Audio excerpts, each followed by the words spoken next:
నాకు ఇంత బలమైన అభిమానులు ఉండి, మాట్లాడగలిగే శక్తి ఉండి, పోరాటం చేయగలిగే సత్తా ఉండి, ఇన్ని తప్పులు సమాజంలో జరుగుతున్నప్పుడు, ఇన్ని అనర్థాలు ఉన్నప్పుడు మాట్లాడటానికి కూడా నా స్థాయి వ్యక్తి కూడా ధైర్యం చేయకపోతే అది ఎవరు అడుగుతారని కాదు, నేను తప్పు చేస్తున్నాను అవుతాను అనిపించింది. ఒక నిర్దిష్టమైన ఆలోచన విధానంతో, ఒక సుదీర్ఘమైన 25 సంవత్సరాల లక్ష్యంతో నేను ఇలా మీ ముందుకు వచ్చాను, పార్టీ పెట్టాను. దాని పేరు జనసేన. మీ సేన, సామాన్యుల సేన, మన భారతదేశపు సేన.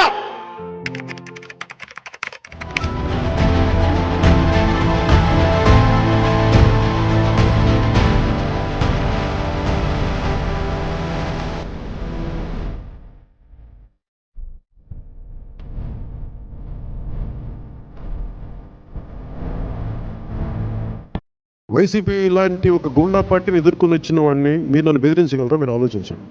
మీరు నాకు ఎంత లాయలిస్టులు వ్యక్తిగతంగా అయినప్పటికీ కూడా, మీరు నా కమిటెడ్ లాయలిస్టులు అయినప్పటికీ కూడా, ప్రజాస్వామ్యానికి విఘాతం కలిగించిన, రౌడిజం చేసిన నేను వదులుకోవడానికి సిద్ధంగా ఉంటాను.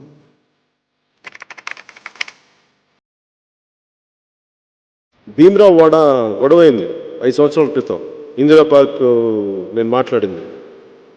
అదేంటంటే అది కాంగ్రెస్ బిల్డింగ్ ఉంది వెనకాల, గాంధీ భవన్. దశాబ్దాలుగా అక్కడే ఉంటున్నారు జనం, పిల్లలు పాపులు 3 తరాలుగా ఉంటున్నారు. బస్తీ లోపలికి వెళ్ళారు మొత్తం కూల్చేసిన తర్వాత. అప్పుడే వండుకున్న అన్నం కింద పడిపోయింది, ఒక భగవంతుడి ఫోటోగ్రాఫ్ కూడా కింద పడిపోయింది. నేను ఇవన్నీ చూశాను. ఒక 4 దశాబ్దాలుగా ఉంటున్న ప్రజలు మీరు ఎలా చేస్తారు? అందుకు నాకు కోపం వచ్చింది.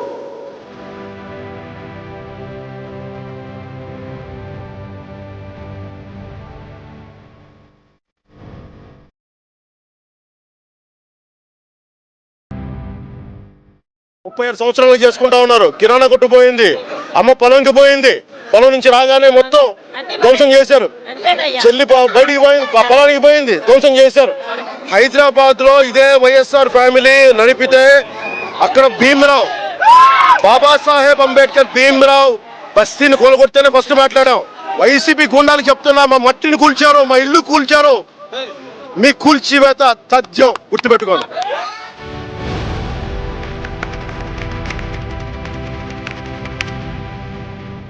వరంగల్లో స్వప్నిక అనే ఒక ఆడపిల్ల, ఆ చెల్లెల మీద యాసిడ్ దాడి జరిగింది.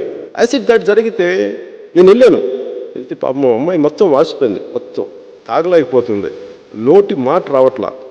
అమ్మాయి అంది ఒకటే ఉంది, అన్నయ్య ఇంక ఏ ఆడపిల్లకి ఇలా జరిగినవి కూడా చూడన్నయ్య.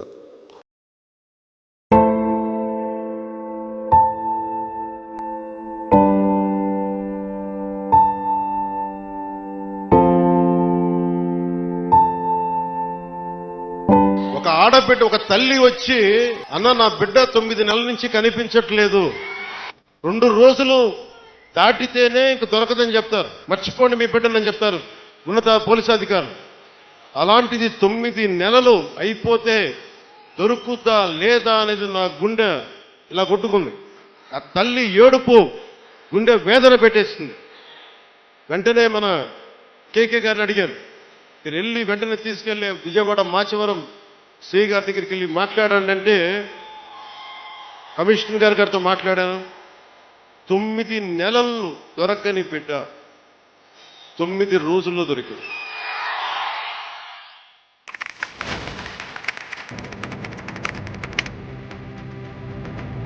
రైతు అంటే ఒక కవి చెప్తాడు, మట్టిలో నుంచి కస్తూరి పరిమళాలు తీసే వ్యక్తి రైతు అని చెప్పి, కడుపు నింపేవాడు రైతు. అంత గొప్ప రైతు ఈ రోజు మన కన్నీళ్ళు పెట్టి సమస్యలు చెప్పుకోవాల్సిన అవసరం ఏముంది, గిట్టుబాటు ధర లేదని చెప్పాల్సిన అవసరం ఏముంది. ఎక్కడికి వెళ్ళినా రైతు కన్నీరు విపరీతంగా కనిపిస్తుంది. ఎక్కడో చోట దీన్ని ఆపాలి, ఎక్కడో చోట రైతుని రక్షించుకోవడానికి జనసేన పార్టీ ఉంది. రైతు మాకు కనిపించే దేవుడు. నేను సాటి రైతుగా మాట్లాడుతాను. నాకున్న ఒక 8 ఎకరాల మామిడి తోటలో నేను 2 సెంట్ల భూమిని వరిని పండించిన వాడిని. నాకు తెలుసు ఎంత కష్టమో, ఆ నాట్లు నాటి ఆ మట్టి ఎంత ఇబ్బంది పడతారో తెలుసు నాకు. రైతు కూలీలు కానీ, రైతులు కానీ, అలాగే కౌలు రైతుల ఇబ్బందులు కానీ. జనసేన కోరుకుంటుంది, పండించే రైతు ఉంటాడో ఆ రైతు ఆనందంగా ఉండాలి, ఆ రైతు కడుపు కోత తీరాలి.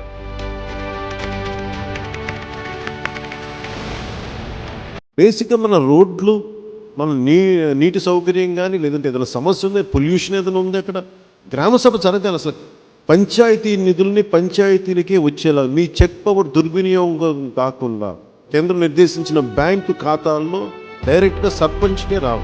ఎప్పుడైతే సర్పంచ్ అకౌంట్లోకి డబ్బులు వస్తాయో అప్పుడు గ్రామ సభలు బలంగా జరుగుతాయి. మిత్రుడు పవన్ కళ్యాణ్ గారు రాష్ట్రం మొత్తం గ్రామ సభలు పెట్టాలి, గ్రామ సభల్లో గ్రామ అభివృద్ధి గురించి చర్చించాలని నిర్ణయం చేయడం ఇది మంచి కార్యక్రమం. దీన్ని అందరం కలిసి చేయాలి. రాష్ట్రం అంతా కూడా ఒక పండుగ వాతావరణంలో ఈ కార్యక్రమం చేయాలని దీనికి శ్రీకారం చుట్టడం, అక్కడి నుంచి నేను కూడా భాగస్వామి కావాలని వానపల్లికి రావడం నా అదృష్టంగా భావిస్తున్నాను.